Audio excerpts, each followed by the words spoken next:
एमएमसीसी YouTube channel में आपका बहुत बहुत स्वागत है। आपने पिछले क्लास में देखा था 81 तक, आज से देखिए 82 नंबर क्वेश्चन बताने से पहले एक बार फिर से बता देते हैं कि आपके पास आर.एस. अग्रवाल के बुक का क्वेश्चन रहना चाहिए, वरना वीडियो आपको कम समझ में आएगा। 82 नंबर क्वेश्चन दिया हुआ है, 50% अम्ल वाले एक द्रव्य में कितना लीटर पानी मिला दिया जाए कि अम्ल 30% रह जाए। देखिए अम्ल 50%, हमने 9 का 50 निकाला है तो 4.5, ये तो आप निकाल सकते हैं। 9 का 50% 4.5, तो शेष पानी के लिए यानी 4.5 का है। कितना पानी मिला दिया जाए कि अम्ल 30%, तो पानी बच जाएगा 70। अब आपको तिरछा तिरछी गुणा करने की आवश्यकता नहीं है, आप शून्य शून्य कटा लीजिए और दशमलव को अनदेखा कीजिए और दिखाइए कि 3 यूनिट का वैल्यू 45। अगर 3 का वैल्यू 45 तो 1 का वैल्यू 15 और 7 का वैल्यू 105। 105 कहने का मतलब कि एक अंक के बाद दशमलव यानी 10.5 होना चाहिए। यानी 4.5 में हम कितना जोड़ दे कि 10.5, तो आपका आ जाएगा 6 लीटर में दिया हो तो लीटर में, यानी वाट का मान हमारा बन जाएगा 6 लीटर। वीडियो एक बार रोक के देख लीजिएगा, 6 लीटर हमारा आंसर। क्वेश्चन नंबर 84 दिया है, 3 लीटर एक द्रव्य में चीनी का प्रतिशत 40% है। अगर 1 लीटर हम द्रव्य और मिला दे तो चीनी का प्रतिशत कितना। तो देखिए 3 का हमने 40 निकाला तो 1.2। अगर 1 लीटर आप द्रव्य मिला देते हैं तो टोटल पे प्रभाव पड़ेगा और टोटल हमारा बन जाता है 4 लीटर। अब आप चीनी निकालेंगे कि चीनी का प्रतिशत कितना, तो चीनी का वैल्यू रखिए 1.2। आप यहाँ पर चीनी तो डाल नहीं रहे हैं, टोटल द्रव्य पानी डाल रहे हैं, तो 1 लीटर ये 4 लीटर बन गया है और चीनी 1.2 बटा में टोटल लिख लीजिएगा, प्रतिशत के लिए 100। तो दशमलव से ये शून्य खत्म, 4 से 3 बार में और 3 में 10 से गुणा करेंगे, नया हमारा चीनी का प्रतिशत बन जाएगा 30%। क्वेश्चन नंबर 89, बीच में हमने 2-4 क्वेश्चन छोड़ दिया क्योंकि आप क्वेश्चन देखिए वो सेम क्वेश्चन था, इसलिए हमने बनाना उचित नहीं समझा। 89 नंबर क्वेश्चन दिया है, सेव के मूल्य में 25% कमी। पहले हमने 100 मान लिया, 25 के कमी किए 75, कटा दिए 25 से 4 बार में, 25 से ये 3 बार में, मूल्य का अनुपात 4:3 हो गया।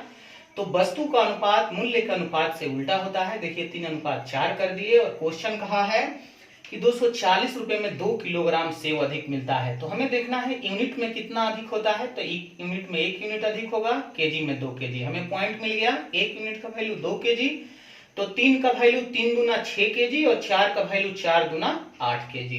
अब आपका पहले भी 240 रुपया लग रहा था और अभी भी 240 रुपया, लेकिन क्वेश्चन कहा है घटा हुआ मूल्य बताइए, इसलिए ये आप 8 से कटा दीजिए और घटा हुआ मूल्य बन जाएगा 30 रुपए प्रति किलोग्राम। अगर आपका पहले का पूछता तो आप यहाँ कटाते, लेकिन घटा हुआ मूल्य कहा है इसलिए आपका आंसर हो जाएगा 30 किलोग्राम। क्वेश्चन नंबर 91 कहा है, किसी वस्तु में 33.1/3। तो देखिए पहले हमने 100 मान लिया और 33.1/3 का मतलब 100/3। 100 में से 100/3 घटाएंगे तो बचेगा 200/3, क्योंकि इसके बटा में 1 करेंगे, बटा का घटाव बनाएंगे 300, 300 में से 100 घटेगा तो 200/3। अब ऊपर से ये शून्य शून्य कटा देंगे तो मूल्य का अनुपात 3:2, तो वस्तु का अनुपात उल्टा होता है 2:3। कहा है कि 1 रुपए में 4 वस्तुएं अधिक मिलता है, तो यहाँ हम दिखाएंगे यूनिट में 1 यूनिट और वस्तु में 4 वस्तु, यानी पहले हमारा मिल रहा था 8 वस्तु और अभी मिलने लगा 12 वस्तु। तो क्वेश्चन पूछा है कि घटने से पहले यानी पहले वाला 1 रुपए में कितना वस्तु, तो पहले हमारा 1 रुपए में 8 वस्तु आंसर। क्वेश्चन नंबर 92 दिया है, परीक्षा में उत्तीर्ण होने के लिए यानी पास होने के लिए 35% अंक चाहिए। एक विद्यार्थी 40 नंबर लाया और 30 नंबर से फेल कर रहा है, तो अगर हम उसके 40 नंबर में 30 नंबर ऐड कर देंगे तो विद्यार्थी पास हो जाएगा, और पास हो जाएगा तो उसका नंबर बनेगा 35%, यानी 35% का वैल्यू 70। तो 1% का वैल्यू 2। अगर आपसे पूर्णांक पूछा गया है तो पूर्णांक अपने आप 100% होता है और 100% का वैल्यू हो जाएगा 200 नंबर। 200 नंबर हमारा आंसर। क्वेश्चन नंबर 94, बीच में एक एक क्वेश्चन छोड़ दे रहे हैं, घबराइए नहीं, आप क्वेश्चन देखिए सेम क्वेश्चन है इसीलिए छोड़ दिए हैं, अब बनाइए आसानी से वो बन जाएगा। 94 नंबर क्वेश्चन का है, परीक्षा में लड़की तथा लड़कों के उत्तीर्ण का प्रतिशत 35 तथा 40% है। एक लड़के ने 483 अंक लाए और 117 से फेल हो गया, तो क्वेश्चन पूछा है कि लड़की का उत्तीर्ण नंबर कितना है। तो लड़के के लिए हम 483 में 117 दे देंगे तो लड़का पास हो जाएगा, और ये अपने आप में उसका बन जाएगा 40%, और 40% का वैल्यू हम कह सकते हैं 600, तो 1% का बन जाएगा 15। अब आपको 100 निकालने की जरूरत नहीं है क्योंकि लड़की का कहा है, तो सीधा आप लड़की का प्रतिशत 35% निकालिए और 35 गुणा 15 कर दीजिए। तो 15 में 5 से गुणा होगा 75 और 45 7 52, यानी लड़की का पास का नंबर है 525। क्वेश्चन नंबर 95 दिया है किसी परीक्षा में ए तथा बी के अधिकतम 60% और 30% दोनों का योग 783। तो हमने प्रतिशत जोड़ दिया, 90% का वैल्यू 783। तो पूछा है कि पूरा पूर्णांक यानी 100% का वैल्यू बताइए। 783 बटा 90% के लिए 100 कर लीजिए, शून्य शून्य खत्म, ये कट जाएगा 87 बार में और आ जाएगा 870 हमारा आंसर। क्वेश्चन नंबर 96 दिया है किसी परीक्षा में 5% अभ्यर्थी अयोग्य घोषित हो गए और अयोग्य अभ्यर्थियों के 85% सामान्य वर्ग के तथा 4275 अन्य वर्ग के। तो देखिए हमने सीधा यहाँ कुल आवेदन लिख लिया, और 5% अगर हमारे अवैध हो गए तो 95% वैध। देखिए यहाँ पर हमने 95 वैध, और सामान्य के 85 तो अन्य के 15। अब यहां देखना है कि ये संख्या किसका दिया है। अगर सामान्य का दिया हुआ है तो यहाँ 85/100 लिखेंगे, अन्य का दिया है तो यहाँ 15/100, बस इस पे डिपेंड करता है। तो यहाँ अन्य का दिया है तो हम 15/100 लिखेंगे, और यहां से आप कटा लीजिए तो कुल आवेदन का संख्या बन जाएगा 30,000 आवेदन। इसको कटा के देख लीजिए। क्वेश्चन नंबर 97 दिया है एक परीक्षार्थी 30% अंक प्राप्त करके 5 अंकों से अनुत्तीर्ण हो जाता है।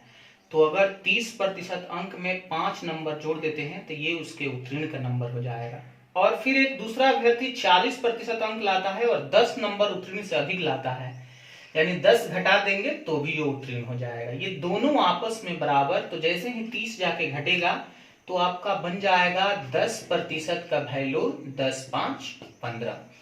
तो क्वेश्चन में ये पूछा है कि उत्तीर्ण होने के लिए आवश्यक न्यूनतम अंक कितने। तो या तो आप 30% का वैल्यू निकाल दीजिए, ताकि यहां रख के 5 जोड़ देंगे तो पास का नंबर, या 40% का वैल्यू निकालिए, यहां रख के 10 घटा देंगे तो पास का नंबर। तो चलिए हम 30% का ही निकालते हैं। तो 30 का हो जाएगा 15 बटा में 10 गुणा 30, क्योंकि ये 10 बटा में आ जाता है, ये 30 गुणा में, शून्य शून्य खत्म, और 30% का वैल्यू हो गया 45 नंबर। अब अगर आपको 5 का पास का निकालना है तो यहाँ 30% के स्थान पे आप रख दीजिए 45 और 5 नंबर उसमें जोड़ दीजिए, तो आपका पास का नंबर बन जाएगा 50। अगर आप यहाँ 40 का निकालते तो यहाँ 60 आता, और 60 में से 10 घटा देते तो 50 ही आता, और पास का नंबर हो गया 50। क्वेश्चन नंबर 98 सेम 97 नंबर जैसा दिया है, लेकिन यहाँ क्वेश्चन कहा है कि 30% लाने पर 108 अंकों से फेल हो जाता है तो 108 दे देंगे पास का नंबर। 52% ला के 24 अधिक लाता है तो 24 यहां से घटा देंगे तो पास का। अब यहाँ पास का प्रतिशत निकालना है, तो 24 यहां आके जुट जाएगा तो 132 नंबर बराबर 30 जाके घटेगा 22%। अब आप 108 नंबर के लिए प्रतिशत में निकाल लीजिए या 24 नंबर के लिए प्रतिशत में, तो आप ये निकालेंगे तो भी सेम ही प्रतिशत आएगा, इसलिए आप 108 नंबर को प्रतिशत में बदलिए। तो 22 बटा में आ जाएगा 132 और गुणा में चल जाएगा 108। तो देखिए 11 से ये कटेगा 2 बार में, 11 से ये 12 बार में, 2 से ये 6 बार में, और 6 से कट जाएगा 18 बार में।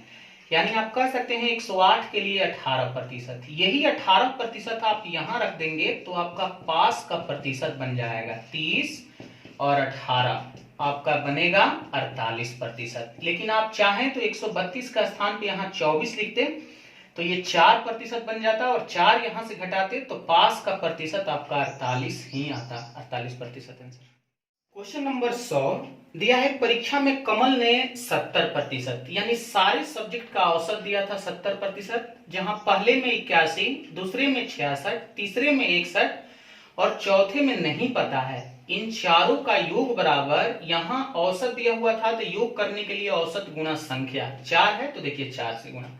अब यहां से आप इसको जोड़ के इसमें से घटा दीजिए तो चौथे का आ जाएगा, और आप अपने से घटा के इसका आंसर कमेंट करके बता दीजिए। क्वेश्चन नंबर 101 दिया है, परीक्षा में 900 लड़कियां तथा 1100 लड़के बैठे हैं। इनमें 40% लड़कियां और 50% लड़के उत्तीर्ण हुए। 40% उत्तीर्ण हुए तो अनुत्तीर्ण हो जाएंगे 60%। 40 उत्तीर्ण का दिया था तो हमने 60% अनुत्तीर्ण, क्योंकि क्वेश्चन अनुत्तीर्ण का पूछा है। और यहाँ 50% उत्तीर्ण तो 50% ही अनुत्तीर्ण हो जाएंगे। ये शून्य शून्य खत्म, 540 अनुत्तीर्ण, और यहां से शून्य शून्य खत्म, ये हमारा हो जाएगा 550, यानी टोटल अनुत्तीर्ण आ गया 1090।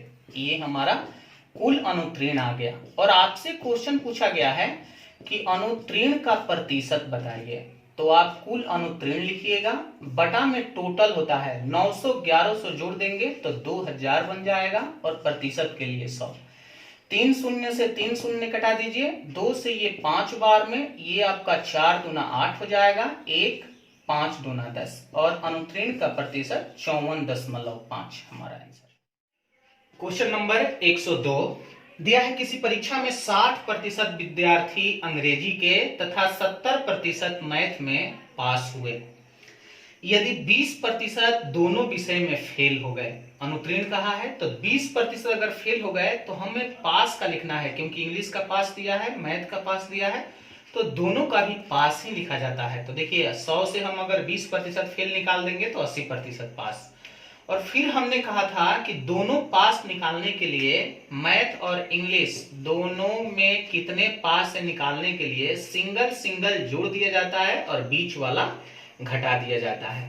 हमने आपको पूरा फिगर से समझाया था, क्लास में हम आपको समझा भी देंगे। फिलहाल समझिए कि इन दोनों को इंग्लिश मैथ के जोड़ के बीच वाला घटा दिया जाता है तो दोनों का आ जाता है। 50% विद्यार्थी अगर पास हो गए तो इसी पास का संख्या आपके बुक में दिया हुआ है 2500, यानी दोनों में 2500 विद्यार्थी उत्तीर्ण हुए। तो टोटल विद्यार्थियों की संख्या आप 1% का अगर निकालेंगे तो आएगा 50।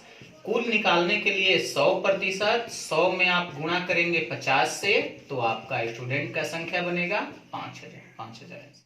क्वेश्चन नंबर 103 दिया है, एक परीक्षा में 42% गणित में, तो हमने मैथ में 42%, इंग्लिश में 52% विद्यार्थी अनुत्तीर्ण हुए तथा दोनों विषय में 17% अनुत्तीर्ण ही। ध्यान से देखिए, यहां भी अनुत्तीर्ण, यहां भी अनुत्तीर्ण, और दोनों का भी अनुत्तीर्ण। फिर घटाने की जरूरत नहीं है, जैसा क्वेश्चन दिया है वैसा लिख दीजिए। फिर दोनों का फेल, दोनों का अनुत्तीर्ण निकालने के लिए मैथ का और इंग्लिश का जोड़िए, 2 2 4, ये हमारे बन जाएंगे 94 से 17 घटा दीजिए तो ये बन गया आपका 7, और यहाँ 7, यानी 77% विद्यार्थी दोनों विषय में फेल हुए। आपको निकालना है दोनों विषय में पास, तो पास निकालने के लिए 100 से घटा दीजिए, क्योंकि टोटल 100% वैल्यू होता है, तो आपका बन जाएगा 23%। आपको पता चल गया कि पास 23%, और इसी पास का संख्या आपके बुक में दिया हुआ है 46, यानी टोटल 46 विद्यार्थी उत्तीर्ण हैं।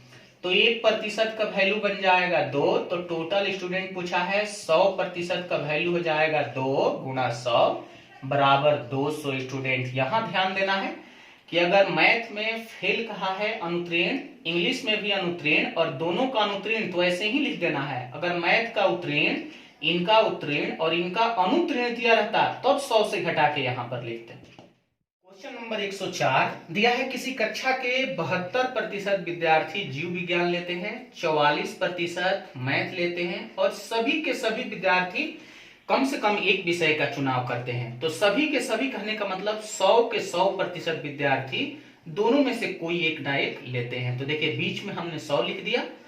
अब अगर दोनों का चुनाव करने वाले की संख्या आप निकालेंगे तो जोड़िए, 4 2 6, 7 4 11 से आप 100 घटा लीजिए तो दोनों का आ जाएगा 16%। अब क्वेश्चन में दिया हुआ है कि दोनों विषय में 40 विद्यार्थी ने दोनों विषय चुने, तो यहां से आप दिखाइए कि 16% का वैल्यू 40 स्टूडेंट, तो आपको निकालना है कुल छात्र, यानी 100% का वैल्यू 40/16% के लिए 100। ये 10 बार में 4 से, ये 4 बार में, 4 से ये 25 बार में, और टोटल स्टूडेंट बन जाएंगे 250 हमारा। 105 दिया है कक्षा के 3 सेक्शन जिसमें विद्यार्थियों की संख्या 40, 50 और 60 है तथा इसमें पहले में 10%, दूसरे में 20%, फिर तीसरे में 10% छात्र पास हुए। तो पूछा है टोटल उत्तीर्ण का प्रतिशत। अब 40 का 10% निकालिए, हम एक ही बार निकाल के रख देते हैं 4। अब 40 का 10/100 कटा के देख लीजिएगा 4 ही आएगा। 50 का 20% निकालेंगे 10 आएगा और 60 का 10% निकालेंगे 6 आएगा। आप निकाल के देख लीजिएगा। एक हम यहाँ दिखा देते हैं कि यहाँ जैसे ही आप 10% निकालेंगे, देखिए 0 0 खत्म, 4 हमारा, वही यहाँ पर हम 4 लिखे हैं।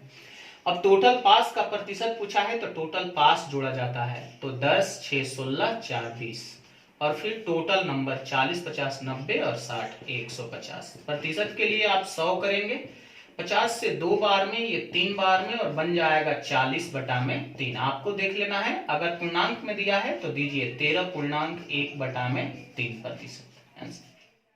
क्वेश्चन नंबर 106 दिया है खिलौने के मूल्य में प्रति खिलौना 20% की वृद्धि तथा इनके विक्रय की संख्या में 15% की कमी हो जाती है, तो खिलौने के मूल्य में परिवर्तन। देखिए फेस वैल्यू हमने 100, 20 की वृद्धि तो 120/100 और 15 की कमी तो 85/100। अब आप कटा लीजिए कि वैल्यू आपका कितना रह गया। तो 5 से ये 17 बार में, 5 से 2 बार में, 2 से ये 6 बार में और वैल्यू आपका 102 हो गया, यानी 100% से 102 हो गया। इसका मतलब कि आपका 2% का वृद्धि। हमने अभी आपको क्वेश्चन दिखाया था, उसमें बताया था कि यहाँ का वैल्यू आपको बताएगा कि वृद्धि की कमी। यहाँ अगर 100 से कम हो गया तो यहाँ कमी लिखते, 100 से ज्यादा हो गया तो हम वृद्धि लिखेंगे। क्वेश्चन नंबर 107 दिया हुआ है अजय अपने वेतन का 25% घर किराया, 5% खाद्यान्न, 15% यात्रा पर और 10% कपड़ा पर खर्च करता है। इसका मतलब कि कुल उसने खर्च कर दिया 55%, तो शेष उसके पास बच गया 45%, जो रुपया में दिखाएगा 27,000 रुपया। तो पूछा है अजय के पास कितना रुपया था, यानी 100% का वैल्यू निकालेंगे 27,000/45%। के लिए हम यहाँ 100 कर देंगे। 5 से ये 9 बार में, 5 से ये 20 बार में, 9 से कटा दीजिए ये 3000 बार में और 20 से गुणा करेंगे तो ये वैल्यू हमारा बन जाएगा 60,000 रुपया। 60,000 रुपया हमारा। क्वेश्चन नंबर 108 दिया है कौशल के मासिक वेतन का 12% नंदिनी के मासिक वेतन के 16% के बराबर है। सुरेश का मासिक वेतन नंदिनी के मासिक वेतन का आधा है। तो देखिए यहाँ तो हमने दिखा दिया कि 2, 1, यहाँ प्रतिशत में, तो इसको भी कटा के अनुपात में ले लेते हैं। 4 से 3 बार में, ये 4 बार में, कौशल बटा में नंदिनी कर दीजिए, यहाँ दिखेगा आपको 4 और 3 चल जाएगा बटा में। अब आप इसको अनुपात में ले लीजिए, कौशल, नंदिनी और सुरेश। कौशल का आप दिखा दीजिए 4, नंदिनी का यहाँ 3 दिखाइए, फिर नंदिनी का यहाँ 2 दिखा दीजिए और सुरेश का दिखा दीजिए। ध्यान में रहे 1:2 मत दिखाइएगा। नंदिनी के नीचे 2 है तो नंदिनी का 2 और सुरेश के नीचे 1। अब आप मर्ज कर दीजिए, तो यहाँ 3, ये 3 दूना 6 और 4 दूना 8, क्योंकि आपको बताया गया था साइड से साइड वाला गुणा, 20 से ये बीच वाला और इस साइड से इस साइड का। फिर आपका क्वेश्चन में दिया हुआ है कि सुरेश के वार्षिक वेतन 1,08,000 रुपया। सुरेश का यानी 3 यूनिट का वैल्यू दिया हुआ है 1,08,000 रुपया, लेकिन आप क्वेश्चन ध्यान से देखिए, ये वार्षिक कहा है तो वार्षिक को मासिक में बदलने के लिए 12 से भागा, तो आप यहां से निकाल सकते हैं 12 से ये आप कटा दीजिए, कट जाएगा 9,000 बार में और 1 यूनिट का वैल्यू बन जाएगा 3,000। लेकिन आपसे क्वेश्चन पूछा गया है कि कौशल का मासिक वेतन कितना, तो कौशल का 8 यूनिट है, तो आप लिख सकते हैं 8 यूनिट का वैल्यू 8 गुणा 3,000 बराबर कौशल का मासिक वेतन बन गया 24,000 रुपया। यहाँ भूलिएगा नहीं, वार्षिक दिया था तो 12 से भाग लगाए। अब आपका कौशल का मासिक आया 24,000 रुपया। नंबर 109 दिया है कोई व्यक्ति अपनी आय का 80% खर्च करता है। हम जानते हैं प्रत्येक व्यक्ति का आय अपने आप में 100%, अगर 80% खर्च कर देता है इसका मतलब बचाता होगा 20। फिर क्वेश्चन में कहा है आय में 16.2/3% की वृद्धि, देखिए हमने प्लस दिखाया है, और व्यय में 37.1/2 जिसका पूर्णांक हमने तोड़ दिया तो 75/2%। तो पूछा है कि अब नया बचत का प्रतिशत कितना। तो अगर फेस वैल्यू हमारा 100 है तो जितना प्रतिशत बढ़ाने को कहे आप सीधा वहां से बढ़ सकते हैं 16.2/3। लेकिन अगर 100 से कम होता है तो 75/2% हमें निकालना होगा। तो आप 80 का 75/2% के लिए 100 करेंगे तो इसको कटा के देख लीजिएगा, आपका 30 बनेगा। और 80 में जब आप 30 बढ़ा देंगे, 30 बढ़ाएंगे, 75/2 नहीं, 80 में ये 30 बढ़ाएंगे तो बनेगा 110। अब हमारा व्यय हो गया 110 और आय से जैसे ही घटाएंगे कि नया बचत आपका बन जाएगा 6.2/3। ये हमारा बचत हो गया 20/3। लेकिन आपसे पूछा गया है कि बचत का प्रतिशत। ऑप्शन में 6.2/3 जरूर होगा, लेकिन दीजिएगा नहीं क्योंकि वो बचत आया, बचत प्रतिशत नहीं। बचत प्रतिशत निकालने के लिए बचत बटा में आय करेंगे तो ये 350/3 हो जाएगा। प्रतिशत के लिए 100, तो देखिए 3 से 3 खत्म, 0 से 0 खत्म, 5 से ये 20 बार में, 5 से ये 7 बार में, और 20 दूना 40/7 हो जाएगा, जिसे पूर्णांक में आप कह सकते हैं 5.5/7% आंसर। क्वेश्चन नंबर 110 दिया है, राम अपनी मासिक आय का 20% घरेलू आवश्यकता पर। देखिए आय हमने मान लिया, आय के आय हैं लिख दिए। आप चाहें तो 100% भी लिख सकते हैं, आय भी लिख सकते हैं। 20% अगर खर्च कर दिया तो हमें बचा हुआ लिखना है, तो 100 से 20 घटा देंगे तो 80/100। अब कहा है कि जो बचा है उस पर 15%, तो 15 घटाइएगा नहीं, जो बचेगा वो अपने आप में फिर से 100 हो जाता है, और फिर उसमें से 15 घटाएंगे तो 85/100। फिर ये हमारा जो बचा हुआ है इसका 30% अगर खर्च करता है तो 100 से फिर से 30 घटाइएगा, 70/100। बहुत सारे लोग ऐसे करते हैं कि यहाँ 20 घटाने के बाद इसी में से 15 घटा देते हैं, ऐसा नहीं है। एक बार घटाने के बाद जो शेष बचा वो अपने आप में फिर से 100 हो गया, और फिर से आपको 100 में से घटा के लिखना होगा। अब उसके पास बचा हुआ धन 9520 है। क्वेश्चन आप पढ़िएगा, बचा हुआ धन 9520 है, तो कहा है आय कितना। आप अपने से कटाइए और कटा के आय निकालिए, और जो आंसर आया आप कमेंट करके बताइए। बहुत सारे लोग हमारे व्हाट्सएप पर आंसर भेज रहे हैं, व्हाट्सएप पर ना नहीं, यूट्यूब के कमेंट बॉक्स में भेजिए। क्वेश्चन नंबर 111 दिया है, नताशा ने अपनी मासिक वेतन का 45% खरीदारी पर खर्च करने का निर्णय लिया। अब देखिए वेतन उनका हमें पता नहीं है, लेकिन उसने निर्णय लिया है कि अपने वेतन का 45% खर्च, यानी खर्च की गई रकम ये हमारा ये वाला है। और फिर क्वेश्चन में दिया है कि 11,475 जब खर्च करती है तो खर्च किए जाने वाले धन का 60% खर्च होता है।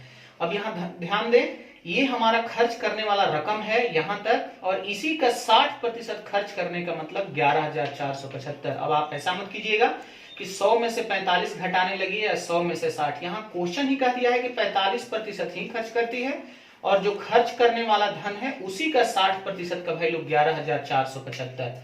अब कटा के आप देखिए, आपका वेतन बनेगा 42,500 रुपया। 42,500 रुपया नताशा का वेतन है।